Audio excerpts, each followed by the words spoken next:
Hi, I'm Al Cresta with Ave Maria Radio.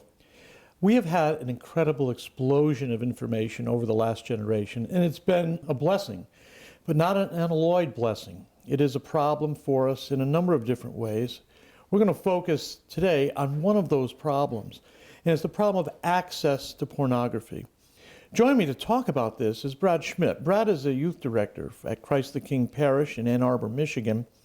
He's been working with the teen group there for a few years now. Brad thought it necessary to write a letter to the parents of teens at Christ the King about the lurking problem of online pornography and easy access to pornography. Brad, it's good to have you here. It's great to be here, Al. Thank you. You write in the letter, if your child has an iPod Touch, smartphone, laptop, tablet like an iPad or a Kindle Fire, or a mobile video game device, your child has in his or her possession at this moment a pornography device. That's a very direct and striking way to put it. It's not an exaggeration, though. No. The average age of exposure, first exposure to pornography, is 11 at this point. And most internet pornography, the highest demographic of users of internet pornography are kids ages 12 to 17. So we're talking about a pretty wide range here. One statistic says that most boys will seek out internet pornography by the age of 10. It goes to show that really once kids start to come into puberty, once they start to come into their sexuality in a way, there's that drive that sends them to seek it out. Sure. If they have older brothers or older friends, or even just friends their age who have seen it and are intrigued, sometimes it's curiosity, sometimes it's by accident that these things come up, but we are talking younger and younger kids. I've heard that 25% of all Google searches are for some pornographic imagery. It's astounding, but it's not surprising because of the element of anonymity that the internet provides.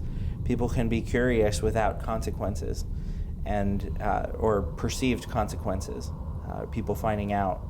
And that's why a lot of times having internet accountability installed on all of your family's devices is really very important, so you know what your kids are searching for, you know what they're curious about, and that can prompt conversations, really important conversations at home. Well, let's do that for a minute here, because you mentioned accountability. So this permits parents to have some sense of protection, but also it enables them to be informed about how their young man, young woman are using the internet. What are the accountability devices that you think are most effective? And let's face it, easy to use, because no matter how good they are, if they're difficult to use, people won't use them. Exactly. There's a few that I recommend, and I know different people have used them in different ways over the years and whatnot. One of the easiest ones to go to is Covenantize, and that's at covenantize.com. They have filtering and accountability, so you can set it up on all your mobile devices on your home computers for a monthly fee.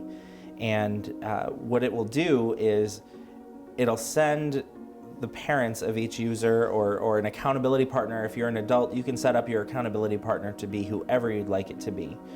And it'll send a weekly or a daily or every few days, you set up the frequency, a report. And what the report has is everything you've searched for on the internet, every website you've gone to, YouTube video searches, some of your activity on social media, that kind of thing. It'll send that report and it flags it for the person reading the report, what kind of content it is and all of that. So it filters it, but also informs the parents that a search was done. Yeah, it'll filter it out, but really, Al, there's a lot of things that aren't pornography that really can be used for the same purpose. You know, there are things that aren't quite graphic nudity that can be quite as arousing. Yeah, and certainly there's all kinds of erotic images. Yeah. I mean, even go so far as to look at some clothing websites. You know, you go to Abercrombie or even if you want to be really tame about it, JCPenney sells underwear, and there are models in underwear. And, you know, for somebody who's looking for that's, you know, one option out there. Yeah. So Covenant Eyes is one. Are there others that you think are There's one equally called effective? X3 Watch that works really well. X3 Watch. X3watch.com. That's another Christian ministry out there that it works a little differently than Covenant Eyes, but really well.